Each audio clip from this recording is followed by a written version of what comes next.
नमस्कार। अखबार समाज की आईना होती है, समाज का दर्पण होता है। समाज में हो रहे घटनाक्रमों का, देश में हो रहे घटनाक्रमों का सीधा प्रक्षेपण होता है। समाज के कई वर्ग इसे अलग अलग उद्देश्य से पढ़ते हैं। इसके एक अभिजात वर्ग सरकार पर दबाव बनाने के लिए करता है। एक मीडिया वर्ग इसमें सरकार पर दबाव बनाने के लिए लिखते हैं। कुछ वर्ग इसे मनोरंजन के रूप में लेते हैं। कुछ मध्य वर्ग भारत में इसे फैशन के रूप में अखबार पढ़ते हैं। परंतु सिविल सर्विस अभ्यर्थियों के लिए, यानी सिविल सर्विस एस्पायरेंट्स के लिए अखबार मील का पत्थर की तरह भूमिका निभाता है। और अखबार कितना जरूरी है पढ़ने के लिए, सिलेक्शन होने के लिए, ये आपसे छुपी हुई नहीं है। मैं इसी उद्देश्य से आज आपके समक्ष अखबार कौन सा पढ़ें इस मुद्दे को लेकर आपके समक्ष आया हूँ। कई में से आप नए बिगिनर होंगे, कई में से आप कोचिंग क्लासेस कर लिए होंगे, कई का बेस भी बन गया होगा, लेकिन आप अभी तक असमंजस में हैं कि अखबार कौन सा सही चुने, अखबार कौन सा सही पढ़े।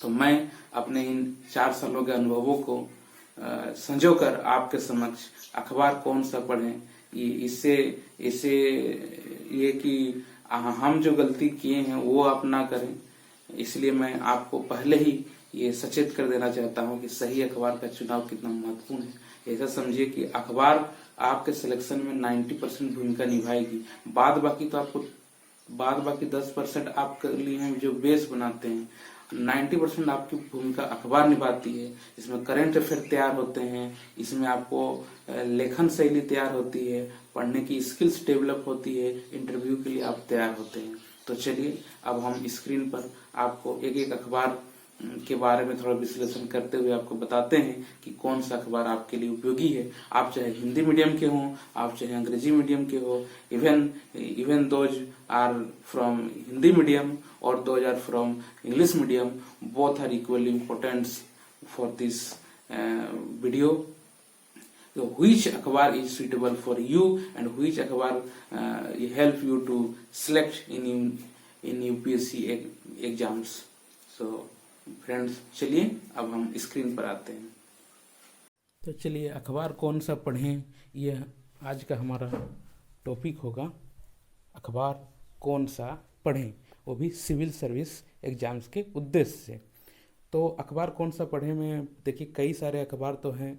मैं हिंदी मीडियम और इंग्लिश मीडियम दोनों के अखबारों का जो अभी तक में सर्वश्रेष्ठ में चल रहा है, जो ट्रेंड में है, जो सीनियर्स कहते हैं, जो सिलेक्शन लिए हुए बच्चे कहते हैं, जो टीचर भी सजेस्ट करते हैं, उन अखबारों को मैं बताता हूँ। और देखिए आप गलतफहमी में कभी मत रहिए। सबसे इसमें है हिंदी मीडियम के लिए अभी तक में उपलब्ध में जनसत्ता अखबार।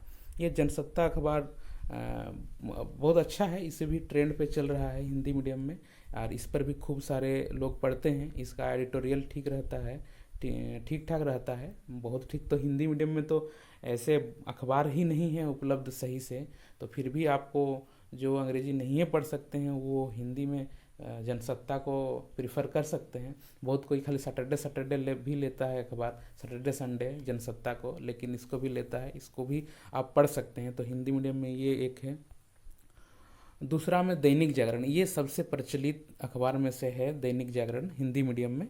लेकिन इसका साइंस पोर्शन सही रहता है। इसमें जो लीगल एस्पेक्ट्स हैं, लीगल एस्पेक्ट्स पर भी अच्छी रिसर्च रहती है। लेकिन दिल्ली संस्करण, दैनिक राष्ट्रीय संस्करण होना चाहिए दैनिक जागरण का। ये लोकल न्यूज नहीं, ये आप चाईबासा और चक्रधरपुर और ये सब कूड़ा है, ये सब कुछ अखबार है ही नहीं। अखबार के नाम पे यहाँ तो खबर वो रहता है कि अमुक जगह में रास्ता में जाते हुए दो व्यक्ति कहीं टकरा गए, और उधर जाते कहीं वहाँ डायन कहकर किसी गांव में मार दिया। ये सब कोई न्यूज़ है? ये न्यूज़ एकदम नहीं चलेगा। ये सिविल सर्विस के लिए ये न्यूज़ है ही नहीं। सब लोकल न्यूज़, ये सब खाली चटपटा खबर मज़ा देने के लिए है। तो ये अखबार आप घर में कूड़ा बढ़ाना चाहते हैं तो ले सकते हैं। ये राष्ट्रीय संस्करण में दिल्ली के लिए कर रहा हूँ, दिल्ली में उपलब्ध हैं उनके लिए। यहाँ के लिए विकल्प अलग है, आप ये दिल्ली वालों के लिए है। दैनिक जागरण एक प्रीफर कर सकते हैं, लेकिन इसके साथ एक खतरा बहुत है। दैनिक जागरण के साथ क्या प्रॉब्लम है कि ये आरएसएस बीजेपी का मतलब रिलेटेड व्यक्ति ही इसका संपादक है, तो जाहिर सा बात है अब उसकी तरफ झुकाव ज़्यादा रहता है। तो अब वर्तमान में सरकार में बीजेपी आरएसएस है, तो सरकार आपको सिविल सर्विस को बहुत ज़्यादा सरकार की तरफ भी चाटुकार झुके नहीं रहना चाहिए, और या फिर बहुत क्रांतिकारी भी नहीं होना चाहिए। आपको मिडिल पाथ में चलना चाहिए, मध्यम पाथ में आपको अपनाना चाहिए। तो बहुत ज़्यादा ऐसे क्या होता है ना कि सरकार का तारीफ करते करते कभी कभी लोग जो है सच्चाई नहीं बताता है। सच्चाई नहीं बताएंगे तो आपका कैसे सिलेक्शन होगा? आपको तो क्रिटिकल थिंकिंग डेवलप करना होगा ना। पहले बोलते हैं ना कि मतलब सिलेक्शन के लिए पहला स्टेप एनसीईआरटी होता है। एनसीईआरटी के बाद आप कोई रेफरेंस बुकेज पढ़ना सीख जाते हैं, उसके बाद जाके आप अखबार के लेवल को पकड़ पाते हैं। तो ये आपको क्रिटिकल थिंकिंग डेवलप नहीं होने देगा, तो आप कैसे करेंगे? लेकिन फिर भी आप नहीं पढ़ सकते हैं अंग्रेजी तो दैनिक जागरण पढ़ सकते हैं, ऐसा कोई ख़राब नहीं। इसका कभी कभी एडिटोरियल में आ जाता है सही सही। कई और भी हैं जैसे प्रभात खबर, हिंदुस्तान, ये सब भी हैं, लेकिन वो सिलेक्शन में जो चाहिए मटेरियल वो प्रोवाइड नहीं कर पाते हैं वो अखबार। उसमें विज्ञापन ज़्यादा होता है, उसमें तमाम तरह के भटकाव वाले खबर ज़्यादा होते हैं, तो उसमें आपको टाइम वेस्टेज होगा और नहीं होगा। तो ये एक है। अब सीधे आ जाता है अंग्रेजी मीडियम में। देखिए, हिंदी मीडियम बच्चे लोगों को भी मैं तो प्रेफर करूँगा कि भाई आप सजेस्ट भी करूँगा कि आप अंग्रेजी मीडियम के ही अखबार पढ़िए, हिंदी में कुछ है ही नहीं। और हिंदी में अब अखबार पढ़ के सीधा आप झूठा आश्वासन मैं नहीं देना चाहता, सीधा आप अंग्रेजी का अखबार पढ़िए। तो अगला आ जाएगा द टाइम्स ऑफ इंडिया। बहुत प्रचलित अखबार है ये द टाइम्स ऑफ इंडिया, और ये अंग्रेजी का अखबार है। इसमें बहुत अच्छा से इकोनॉमिक्स का भी दिए रहता है, और उसके बाद एडिटोरियल भी दिए रहता है, साइंस वाला जो खंड है वो भी दिए रहता है, इसका अंतर्राष्ट्रीय भी सही रहता है। लेकिन इसका क्रिटिक्स क्या है कि ये क्रिटिक्स में ये सीधे न्यूयॉर्क, कनाडा, यूरोप वैसे की ज़्यादा खबर रहेंगे। देश के अंदर अब कोई पार्टी हुआ, कोई बड़ा आदमी, कोई बड़ा लीडर, उसी के पीछे इन लोग कैमरा लेके भागता है, तो थोड़ा दिक्कत इन लोगों के साथ वो वाला है। लेकिन द टाइम्स ऑफ इंडिया भी अच्छा विकल्प हो सकता है। तो द टाइम्स ऑफ इंडिया में भी इसको हम अंग्रेजी अखबार में रैंकिंग में 3 नंबर देते हैं, और हिंदी मीडियम में हम दैनिक जागरण को 1 नंबर देते हैं, जनसत्ता को 2 नंबर देते हैं। तो आप जनसत्ता और दैनिक जागरण में से कोई एक, मतलब आपको पढ़ना है तो हिंदी में, मैं तो हिंदी अभी नहीं लेता हूँ, लेकिन आपको पढ़ना है तो ले सकते हैं। अगला है द इंडियन एक्सप्रेस। ये बहुत इंपॉर्टेंट अखबार है, और द इंडियन एक्सप्रेस में जो एडिटोरियल पेज है वो सीधा एकदम बहुत अच्छा बैलेंस तरीका से लिखने वाले जो ऑथर हैं, राइटर हैं, ब्लॉगर हैं, ये लोग जो बड़े बड़े पॉलिटिकल साइंटिस्ट हैं, ये पॉलिटिक्स जो पॉलिटिकल साइंस पढ़ने वाले विद्यार्थी तो इंडियन एक्सप्रेस ज़रूर से ज़रूर पढ़ें, क्योंकि इंडियन एक्सप्रेस में पॉलिटिकल साइंटिस्ट लोग बहुत ज़्यादा अखबार में लिखते हैं। तो इंडियन एक्सप्रेस भी एक बहुत अच्छा विकल्प है और काफ़ी प्रचलित है, इतना फेमस, मतलब इंडियन फेमस लेवल का ये अखबार है। तो इसको मैं दूसरे रैंकिंग पे रखूँगा। और इंडियन एक्सप्रेस बहुत कोई पढ़ता है, जैसे यूपीएससी में ज़्यादातर बच्चे इंडियन एक्सप्रेस पढ़ते ही हैं, और मैं भी पढ़ता ही हूँ इंडियन एक्सप्रेस। इसमें इकोनॉमी का जो खंड है ये बहुत ही किफ़ायती रहता है, बहुत इंपॉर्टेंट रहता है, और ये बहुत ज़्यादा क्रांतिकारी भी नहीं है, बहुत ज़्यादा चाटुकार भी नहीं है। हालांकि अंग्रेजी मीडियम वाले बहुत ज़्यादा चाटुकार तो होते ही नहीं है सरकार के। ये जो है क्रांतिकारी भी बहुत ज़्यादा नहीं है कि आपको कुछ डरने का दरकार है कि मेरा विचार बहुत क्रांतिकारी हो जाएगा और मैं ना सर्वेंट नहीं बन के विद्रोही बन जाऊंगा, ये खतरा भी इसके साथ नहीं है। तो इंडियन एक्सप्रेस बहुत अच्छा, इसमें बड़े बड़े अच्छे अच्छे लेखक लिखते हैं एडिटोरियल में। और एडिटोरियल पढ़िए, अखबार कैसे पढ़ना है एक दिन तरीका में उसको भी लेकर आऊँगा। आज तो कौन सा अखबार पढ़ें ये लेकर आया हूँ, है ना। तो अगला है द हिंदू। यस, ये तो आप मतलब रामबाण है। एक द हिंदू के बिना आपका सिलेक्शन हो जाए मैं नहीं मानता। मुझे नहीं लगता कि आपको द हिंदू बिना पढ़े आपको सिलेक्शन हो जाएगा।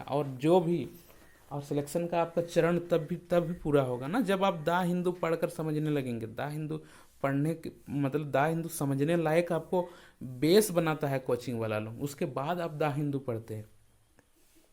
और जिस दिन आप समझ लीजिए कि द हिंदू पढ़कर आप समझ रहे हैं, द हिंदू के लेखों को आप एडिटोरियल लेखों को समझ पा रहे हैं, द हिंदू के जो न्यूज़ है उसको आप प्रिफर कर पा रहे हैं, तो आप समझ लीजिए कि आपका सिलेक्शन सही दिशा में जा रहा है। और the Hindu most most most wanted, ये 1 नंबर पे है। सिविल सर्वेंट अंग्रेजी मीडियम चाहे हिंदी मीडियम जो भी बच्चे सिलेक्शन लेते हैं वो द हिंदू न्यूज़पेपर जरूर पढ़ते हैं, और मैं भी इसी को पढ़ता हूँ, द हिंदू न्यूज़पेपर को। आप द हिंदू न्यूज़पेपर जरूर पढ़ें, इसका एडिटोरियल खंड तो लाजवाब रहता है यार। रोज़ मतलब अच्छे अच्छे लेखक इसमें आते हैं, गौतम भाटिया, इधर सुहास पलिस्कर, चाहे राम गुहा साहब, ये सब भी लिखते हैं, सुहासिनी हैदर लिखती है, बहुत सारे अच्छे अच्छे राइटर इसमें आपको मिल जाएंगे। मैं सभी का अभी नाम, मुझे तो मतलब आप बोलिएगा कि कौन दिन कौन सा एडिटोरियल पेज में कौन लेखक का आ जाता है, मैं उसको भी मेरे को अंदाज हो गया है। तो द हिंदू का साइंस खंड लीजिए, इकोनॉमिक खंड लीजिए, इसका फ्रंट पेज लीजिए, कभी भी ये मतलब सरकार को जो है तारीफ खाली चाटुकार बन के नहीं रह जाता, सीधा मन। हाँ, थोड़ा सा मार्क्सिस्ट हिस्टोरियन, मार्क्सिस्ट लोग थोड़ा ज़्यादा इसमें लिखते हैं, लेकिन आप इसी को अखबार को कर सकते हैं।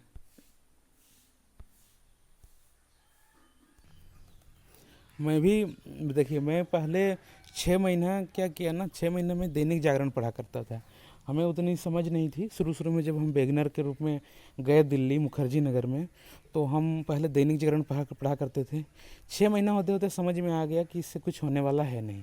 उसके बाद हमने हिंदुस्तान लेना शुरू किया, हिंदुस्तान अखबार को पढ़ना शुरू किया, और पैरेलल रूप से मैं सैटरडे संडे द हिंदू, मतलब मैं डरता बहुत था उस समय कि पता नहीं समझ आएगा कि नहीं, क्या होगा, ऐसे टाइप का। फिर उसको हम द हिंदू सैटरडे संडे लेने लगे, फिर इतना अच्छा लगने लगा कि 3 महीना बाद हिंदुस्तान बंद करके मैं पिछले 2 सालों से द हिंदू ही अखबार पढ़ता हूँ। और अभी तो मैं रिपोर्टिंग, मतलब कौन सा लेखक किस दिन कैसे, राइटर कैसे रिपोर्टिंग करेगा, वो भी अंदाज़ा लग गया। तो वैसे द हिंदू को पढ़ते पढ़ते आपको उतना आइडिया आ जाना चाहिए। और अंग्रेजी भी बहुत हार्ड किस्म के लोग लिखते नहीं हैं, बहुत इजी इजी लिखने में लिखते हैं। आप मुश्किल से 400-500 वोकाब तैयार कर लेंगे ना, तो लगेगा ही नहीं कि कोई नया वर्ड आ रहा है, वही वर्ड हर दिन रिपीट होते रहता है। तो बहुत ज़्यादा कुछ हार्ड है नहीं।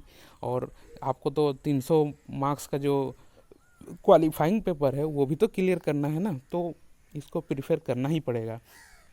तो most wanted the Hindu 1 number, Indian express 2 number. तो हम लोग जो है पिछले मतलब 2 साल से द हिंदू और इंडियन एक्सप्रेस दोनों अखबार को बराबरी तरीके से मतलब लगातार एक ही साथ पढ़ते हैं। मतलब इसको फर्स्ट हाफ में पढ़े, उसको सेकंड हाफ में, इस टाइप का। तो अखबार को पढ़ने का तरीका भी एक दिन में उसको भी लेकर आपके समक्ष आऊँगा, लेकिन आज इतना जान लीजिए कौन सा अखबार सही रहेगा आपके लिए। और जो दिल्ली से बाहर हैं, इधर झारखंड में हैं, इधर हैं, तो द हिंदू देखिए जहाँ तक उपलब्ध हो पाएगा वो तो ठीक है, आप द हिंदू मंगा सकते हैं वहाँ से। और नहीं तो फिर आप ऑनलाइन पढ़िए, या द हिंदू का बहुत सारा आजकल द हिंदू एडिटोरियल का डिस्कशन आ गया है यूट्यूब में, वो सारे देखिए, या हमारे पेज से भी जुड़े रहिए। हम लोग भी इसको अपडेट करते रहेंगे आपको द हिंदू से, और ये बहुत ज़रूरी है सिलेक्शन के लिए। ठीक है, मैं वीडियो ज़्यादा लंबा नहीं करना चाहूँगा। ओके, ठीक।